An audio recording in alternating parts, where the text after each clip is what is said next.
공교육 전문가들과 함께 정보 격차를 메우고 나만의 합격 전략도 세워보는 입시의 정석 시간입니다. 2025학년도 대학 수학능력시험이 이제 보름 앞으로 다가왔습니다. 이제부터 정말 시계가 바쁘게 돌아가는 기분일 텐데요. 잊지 않고 챙겨야 할 주의사항과 수능시험 당일의 가채점표 작성법까지 서울시교육청 대학진학지도 지원단 소속 영동일고 윤희태 선생님에게 자세히 들어봅니다. 선생님 어서 오세요. 네, 안녕하세요. 네, 가채점, 그러니까 임시로 채점을 해본다는 의미인데 이게 실제 입시에서 왜 중요한 겁니까? 네, 11월 14일 수능을 치르고 나게 되면은요, 성적이 통지되는 12월 6일 금요일 전까지 11월 14일 수능 당일 한국교육과정평가원에서 공개한 답안을 바탕으로 본인의 수능을 임시로 채점해 보는 것을 가채점이라고 이야기합니다. 답안은 중증 시각장애 수험생이 교시를 마치는 시간에 매 교시 문제지와 가 답안이 공개가 되어지고요. 중증 시각장애 수험생의 경우에는 일반 수험생의 1.7배의 시간을 부여받기 때문에 보통 탐구 영역까지 답안이 나오는 경우는 당일 저녁 8시 15분 정도가 될 것 같습니다. 보통 학생들은 EBSI나 채점 사이트를 이용해서 답안을 하나하나 입력하게 되고요. 학력평가나 모의평가 때 사용해본 가채점 서비스를 그대로 사용하실 수 있습니다. 이렇게 입력된 원점수를 바탕으로 실제 수능 성적표에 나올 표준점수, 백분위, 등급 등을 예측하게 됩니다. 이 예측한 값을 바탕으로 수능 최저학력 기준의 통과 여부나 수능 이후에 대학별 고사에 응시할지의 여부를 결정하게 됩니다. 수능 이후에 대학별 고사를 보는 면접이나 논술을 보는 학생들이 많이 활용하면서요. 특히 정시를 노리는 정시 파이터 수험생들 같은 경우는 대부분 수시에서 수능 이후에 대학별 고사가 있는 전형들을 지원했기 때문에 이 가채점의 활용도가 매우 높은 편입니다. 네, 그렇다면 이 가채점 결과 바탕으로 정시에 지원할 수 있는 대학을 어떻게 예측할 수 있는 걸까요? 예, 가채점 결과를 활용한 정시 지원 가능 대학은 바로 표본을 통한 예측입니다. 네. 쉽게 생각하시면은 대통령 선거의 출구 조사를 생각하면 될 것 같습니다. 수험생이 약 40만 명 있다고 가정한다면은요, 그 중에 2만 명이 가채점 했다. 이런 경우에 이 데이터를 바탕으로 전체의 점수 분포를 예측해 보는 것입니다. 이 예측한 점수 분포를 전년도와 비교하여 지원 가능 대학을 예측하게 되어집니다. 표본을 통해서 올해의 수험생의 분포를 예측하고 대학이 발표한 전년도 결과를 바탕으로 위치값을 추정해서 지원 가능 대학을 산정하게 됩니다. 따라서 대학과 모집 단위까지 세세하게 보고 판단하기보다는요.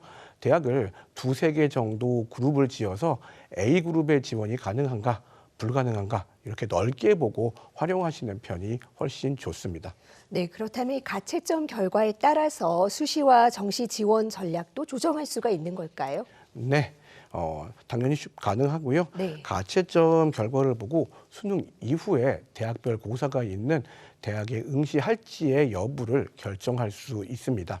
소위 말하는 수시 납치를 방지하는 거거든요. 네. 그리고 이제 정시까지 지원을 해보는 경우가 있습니다. 네, 건국대 예를 들면 수시에서 건국대 국문과의 종합전형에 1차 합격을 해서 면접을 기다리고 있는데 네. 가채점 결과가 고려대 국문과나 연세대 국문과 정도에 지원할 점수가 나온다면은 과감하게 건국대의 종합전형의 면접을 가지 않고 정시까지 생각해 볼 수도 있습니다. 하지만 이 지원자가 수시에 면접이 없는 교과 전형으로 경기대 국어 국문과를 지원했다고 한다면 수능 점수가 아쉽긴 하지만 건국대 종합전형 면접에 응시해야 합니다. 정시에 고려대에 지원할 생각으로 건국대 국문과 면접에 수시에 가지 않는다면 면접이 없는 경기대에만 수시에 합격해서 정시 지원이 불가능하게 되는 경우도 생깁니다. 결국 수시에 지원한 모든 대학들의 목록을 다시 한번 확인하고 대학 간 우선순위를 정한 다음에 각각의 대학별 고사에 지원할지 말지를 신중하게 결정하셔야 됩니다. 네, 여러 가지 경우의 수가 있겠네요. 그렇다면 이 가채점 결과를 분석할 때 주의할 점은 또 어떤 것들이 있을까요? 네, 가채점 결과의 경우는 모든 학생들을 전부 다 조사한 것이 아니기 때문에 오차가 많이 생길 수가 있습니다. 네. 국회의원 선거 같은 경우는 출구를 써보면 틀린 경우가 꽤 많이 있잖아요. 편향된 표본이나 잘못된 채점, 표준 점수의 오류 같은 경우도 생길 수가 있습니다. 특히 정시의 경우에는 한두 문제로 지원 가능 대학이 바뀔 수가 있기 때문에 이렇게 오차를 고려하지 않으면 낭패를 볼 수도 있습니다. 작년의 경우에도요, 확률과 통계 과목에서 전년도 원점수로 봤을 때는 높은 점수다라고 판단이 되었었는데요. 실제 성적표에서는 미적분과의 표준 점수 차이로 인해서 별로 유리하지 않은 경우도 있었습니다. 따라서 가채점을 가지고 판단하실 때는 보수적으로 판단할 게 필요합니다. 네, 보수적으로 판단할 필요가 있다. 그렇다면 이 가채점 결과 기준으로 정시 지원 대학을 고를 때 고려할 만한 요소도 있을까요? 네, 우선 가채점 분석을 해서 특정 영역의 성적이 우수한지 판단하셔야 됩니다. 비슷한 점수대의 다른 학생들과 비교해서 수학 영역이 우수하면 수학을 많이 반영하는 대학들을 우선적으로 찾아볼 필요가 있고요. 특히 영어 영역 같은 경우는 반영하는 방법들이 많이 다릅니다. 등급별 환산점을 통한 비율 또는 가산점이나 감점 또는 최저학력 기준 등 아주 방법이 다양하기 때문에 성적에 따라 유리한 대학을 찾아보셔야 합니다. 특히 시험을 봤는데 특정 영역이 우수한 경우가 있고 특정 영역은 아주 못 본 경우도 있습니다. 이런 경우는 전 영역을 반영하는 대학이 아닌 일부 영역을 반영하는 대학들을 미리 찾아볼 필요가 있습니다. 성적표를 나오고 그다음에 찾아보기에는 너무 많은 대학들이 있고 또 그중에서 선택해야 되기 때문에 쉽지 않을 수도 있습니다. 네, 우리가 흔히 정시 모집 같은 경우에는 상당히 정량적인 지표에 의해서 좌우된다고 알고 있는데 또 고려할 만한 요소가 많이 있는데요.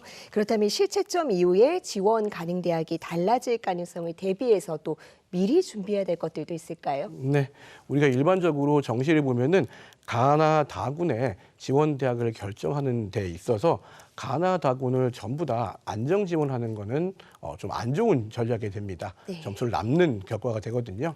따라서 우리가 컨셉을 가지고 안정, 적정, 도전 이렇게 적정하게 분배해서 지원하게 됩니다. 하지만 가채점의 경우에는 실채점과 차이가 날 수 있기 때문에 이렇게 세 가지 컨셉을 잡고 대학을 찾기보다는요.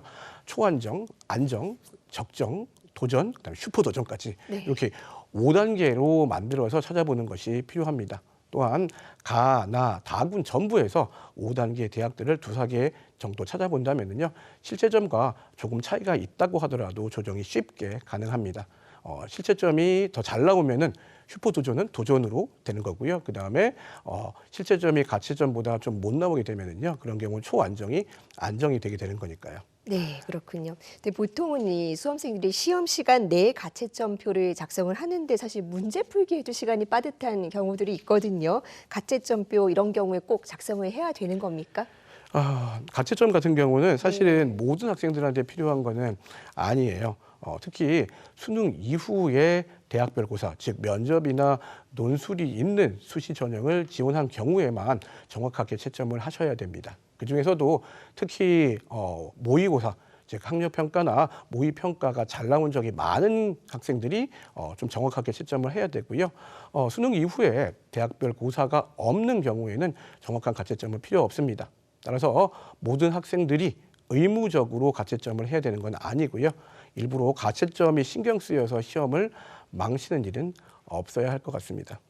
네, 실전 감각 유지를 위해서 이 가채점표 만드는 연습도 뭐 한 번쯤 해보면 좋을 것 같고요. 무엇보다 중요한 건 남은 보름을 정말 차분하게 후회 없이 보내는 걸 겁니다. 선생님 오늘 말씀 잘 들었습니다. 고맙습니다.